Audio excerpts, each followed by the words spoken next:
Freedom cities are areas that are deregulated. Businesses can begin without needing approval from regulatory agencies like the FDA or the EPA. The goal? Promoting innovation and technological advancement. Several organizations are pushing for this libertarian utopia. One such group is Prospera.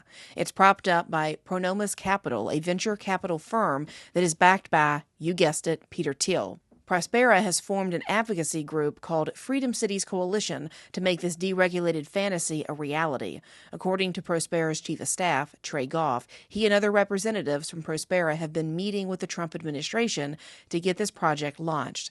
He says, quote, "The energy in D.C. is absolutely electric. You can tell in meetings with the people involved that they have the mandate to do some of the more hyperbolic, verbose things Trump has mentioned." President Trump has been on board with Freedom Cities for some time. In 2023, he called for reorganizing federal land into 10 urban areas, saying that, quote, "These Freedom Cities will reopen the frontier, reignite American imagination, and give hundreds of thousands of young people and other people, all hardworking families, a new shot at home ownership and, in fact, the American dream."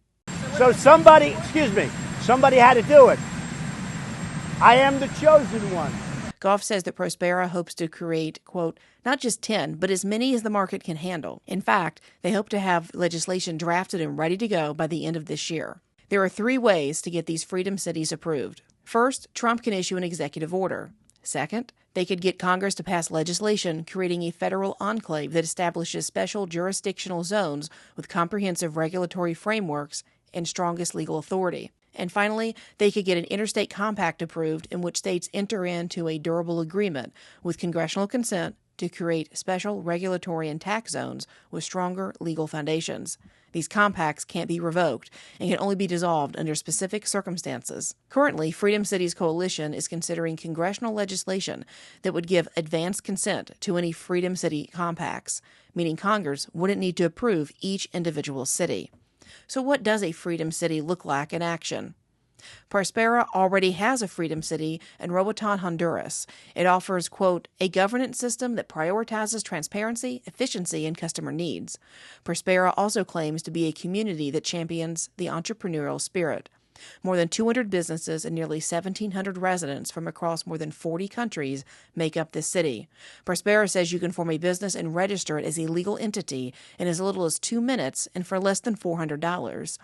The main appeal for Prospera comes from its use of just 4 taxes. The personal income tax is just 5%, the business income tax is just 1%, sales tax is just 2.5%, and a land value tax is just 1%. What? You can file online. Tax returns are 1 page and take less than 5 minutes. That's it. Just those 4 taxes. That means, unlike in the U.S., you are free from capital gains tax, wealth tax, Medicare taxes, excise taxes, estate tax, payroll tax, gas tax, alcohol tax, inheritance tax, gift tax, import duties, and export duties. The Honduras government considers Prospera and its special economic status illegal.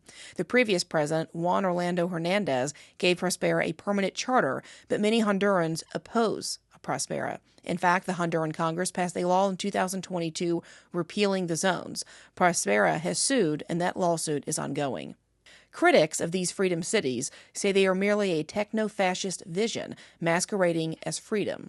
They assert that instead of being a beacon of opportunity, it will simply recreate the company towns that were popular during the Industrial Revolution. Now that you know where we've been, find out where we're going. Tune in to Ladies Love Politics, where you can stay informed without going insane.